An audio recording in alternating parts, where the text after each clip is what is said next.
بسم اللہ الرحمن الرحیم۔ السلام علیکم ورحمۃ اللہ وبرکاتہ۔ نہج البلاغہ تیسرا خطبہ، تیسرا حصہ۔ پھر ابن بابویہ اس سلسلہ سند کو درج کرتے ہیں، ہم سے محمد ابن علی ماجیلوی نے، اس نے اپنے چچا محمد ابن ابو القاسم سے، اس نے احمد ابن ابی عبداللہ برقی سے، اس نے اپنے باپ سے، اس نے ابن عمیر سے، اس نے ابان ابن عثمان سے، اس نے ابان ابن تغلب سے، اس نے اکرمہ سے، اور اس نے ابن عباس سے اسے روایت کیا ہے۔ حسن بن عبداللہ بن سعید العسکری متوفی نے، کہ جو اکابر علماء اہل سنت سے ہیں، اس خطبے کی توجیہ و تشریح کی ہے، جسے ابن بابویہ نے علل الشرائع اور مانی الاخبار میں درج کیا ہے۔ سید نعمت اللہ جزائری علیہ الرحمہ تحریر فرماتے ہیں، صاحب کتاب الغارات ابو اسحاق سقفی نے اپنے سلسلہ سند کے ساتھ اسے نقل کیا ہے۔ اس کتاب کی تصنیف سے فراغت کی تاریخ 13 شوال روز سہ شنبہ ہے، اور اسی سال سید مرتضی موسوی پیدا ہوئے، اور یہ اپنے بھائی سید رضی رحمت اللہ سے عمر میں بڑے تھے۔ سید علی ابن طاؤس علیہ الرحمہ نے کتاب الغارات سے اس سلسلہ سند کے ساتھ نقل کیا ہے۔ وہ کہتے ہیں کہ ہم سے محمد نے، اور اس نے حسن بن علی زعفرانی نے، اور اس نے محمد بن زکریا قلابی سے، اور اس نے یعقوب بن جعفر بن سلیمان سے، اور اس نے اپنے باپ سے، اور اس نے اپنے جج سے، اور اس نے ابن عباس سے روایت کیا ہے۔ شیخ الطائفہ ابو جعفر توسی رحمت اللہ متوفی تحریر فرماتے ہیں،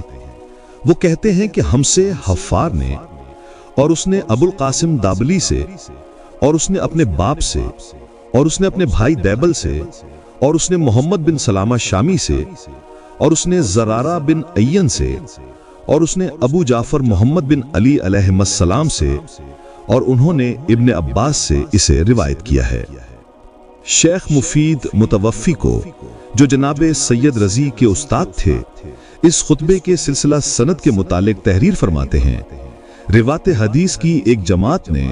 مختلف سلسلوں سے اس کو ابن عباس سے روایت کیا ہے۔ علم الہدا سید مرتضی کے جو سید رضی کے بڑے بھائی تھے، انہوں نے اپنی کتاب شافی صفا پر اسے درج کیا ہے، اور احمد شہاب خفاجی استشہاد کے سلسلے میں تحریر کرتے ہیں، امیر المومنین علی رضی اللہ تعالیٰ عنہ کے کلام میں وارد ہے کہ تعجب ہے، وہ زندگی میں تو خلافت سے دستبردار ہونا چاہتا تھا، لیکن مرنے کے بعد اس کی بنیاد دوسروں کے لیے مضبوط کرتا گیا۔ عبد الرحمن جوزی تحریر کرتے ہیں، ہمارے شیخ ابو القاسم انباری نے اپنے سلسلہ سند سے کہ جو ابن عباس تک منتہی ہوتا ہے، اس خطبے کو ہم سے نقل کیا۔ فرمایا کہ جب امیر المومنین علیہ السلام کی بیعت ہو چکی تو آپ منبر پر رونق افروز تھے کہ ایک شخص نے کہا کہ امیر المومنین علیہ السلام آپ خاموش کیوں بیٹھے رہے؟ تو آپ نے برجستہ یہ خطبہ ارشاد فرمایا۔ قاضی احمد شہاب خفاجی استشہاد کے سلسلے میں تحریر کرتے ہیں، امیر المومنین علی رضی اللہ تعالیٰ عنہ کے کلام میں وارد ہے کہ تعجب ہے کہ وہ زندگی میں تو خلافت سے دستبردار ہونا چاہتا تھا، لیکن مرنے کے بعد اس کی بنیاد دوسروں کے لیے مضبوط کرتا گیا۔ شیخ علاء الدولہ احمد بن محمد السمنانی تحریر کرتے ہیں، امیر المومنین سید العارفین علی علیہ السلام نے اپنے ایک درخشاں خطبے میں فرمایا ہے۔ ابو الفضل میدانی نے لفظ شکشکیہ کے ذیل میں لکھا ہے، امیر المومنین علی علیہ السلام کا خطبہ خطبہ شکشکیہ کے نام سے مشہور ہے۔ نہایہ میں ابن اسیر جزری نے 15 مقامات پر اس خطبے کے الفاظ کی تشریح کرتے ہوئے اس کے کلام امیر المومنین علیہ السلام ہونے کا اعتراف کیا ہے۔ شیخ محمد طاہر پٹنی نے مجمع البحار الانوار میں ان الفاظ کے معنی لکھتے ہوئے منہ حدیث و علی کہہ کر اس کے کلام امیر المومنین ہونے کی توثیق کی ہے۔ ابو الفضل ابن منظور نے لسان العرب میں کہہ کر اس کے کلام علی بن ابی طالب علیہ السلام ہونے کا اعتراف کیا ہے۔ فیروز آبادی نے قاموس میں لفظ شقشقیہ کے ذیل میں لکھا ہے، خطبہ شقشقیہ حضرت علی علیہ السلام کا کلام ہے، جس سے شقشقیہ اس لیے کہا جاتا ہے کہ جب ابن عباس نے آپ سے عرض کیا کہ آپ اپنے کلام کا سلسلہ وہاں سے شروع کریں جہاں تک آپ نے اسے پہنچایا تھا، تو آپ نے فرمایا کہ اے ابن عباس، اب کہاں، وہ تو ایک شقشقہ یعنی ایک ولولہ اور جوش تھا جو ابھرا اور تھم گیا۔ صاحب کتاب منتہی العرب تحریر کرتے ہیں، خطبہ شقشقیہ علوی است منصوب علی کرم اللہ وجہہ۔ مفتی مصر شیخ محمد عبدو نے اسے کلام امیر المومنین تسلیم کرتے ہوئے اس کی شرح کی ہے۔ محمد محی الدین عبد الحمید المدرس فی کلیۃ اللغہ العربیہ الجامع الازہر نے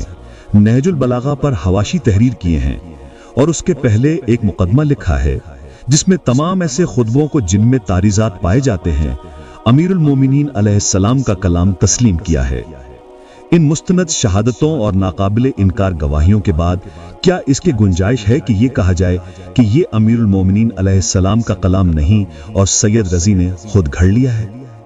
امیر المومنین علیہ السلام نے حضرت ابو بکر کے سریر آرائے خلافت ہونے کو بطور استعارہ خلافت کا لبادہ اوڑھ لینے سے تعبیر کیا ہے، اور یہ ایک عام استعارہ ہے۔ چنانچہ جب حضرت عثمان کو خلافت سے دستبردار ہونے کے لیے کہا گیا تو انہوں نے فرمایا لا انزو قمیصا قمصنی اللہ، یعنی میں اس قمیص کو نہیں اتاروں گا جو اللہ نے مجھے پہنا دی ہے۔ بے شک امیر المومنین علیہ السلام نے اس قمیص پہنانے کی نسبت اللہ کی طرف نہیں دی ہے بلکہ انہی کی طرف دی ہے،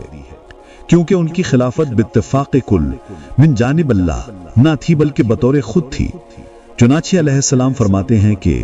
فرزند ابو قحافہ نے زبردستی جامع خلافت پہن لیا، حالانکہ وہ جانتے تھے کہ خلافت جامع بود کہ برقامت من دخ تھا بود، اور اس میں میری وہی حیثیت تھی جو چکی میں کیلی کی ہوتی ہے کہ نہ تو اس کے بغیر وہ اپنے محور پر قائم رہ سکتی ہے اور نہ ہی اس کا کوئی مصرف ہی باقی رہ جاتا ہے۔ یوں ہی میں خلافت کا مرکزی نقطہ تھا کہ اگر میں نہ ہوتا تو اس کا تمام نظام اپنے محور سے ہٹ جاتا، اور میں ہی تھا جو اس کے نظم و ضبط کا محافظ بن کر ہر آڑے وقت میں صحیح رہنمائی کرتا۔ میرے سینے سے علم کے دھارے امنڈتے تھے جو ہر گوشے کو سیراب کرتے، اور میرا پایا اتنا بلند تھا کہ طائر فکر بھی وہاں تک نہ پہنچ سکتا تھا، مگر دنیا والوں کا ذوق جہاں بانی میرے حق کے لیے سنگ راہ بن گیا اور مجھے گوشہ عزلت اختیار کرنا پڑا۔ چاروں طرف گھٹا ٹوپ اندھیرے پھیلے ہوئے تھے اور بھیانک ظلمتیں چھائی ہوئی تھیں۔ بچے بوڑھے ہو گئے اور بوڑھے قبروں میں پہنچ گئے، مگر یہ صبر آزما دور ختم ہونے میں نہ آتا تھا۔ میں برابر اپنی آنکھوں سے اپنی میراث کو لٹتے ہوئے دیکھتا رہا، اور جامع خلافت کے دس بدس گردش کرنے کا منظر میری نظروں کے سامنے رہا، لیکن میں صبر کے تلخ گھونٹ پیتا رہا اور بے سر و سامانی کی وجہ سے ان کی دراز دستیوں کو نہ روک سکا۔ آپ سے اگلے ویڈیو میں پھر ملاقات ہوگی، تب تک کے لیے خدا حافظ۔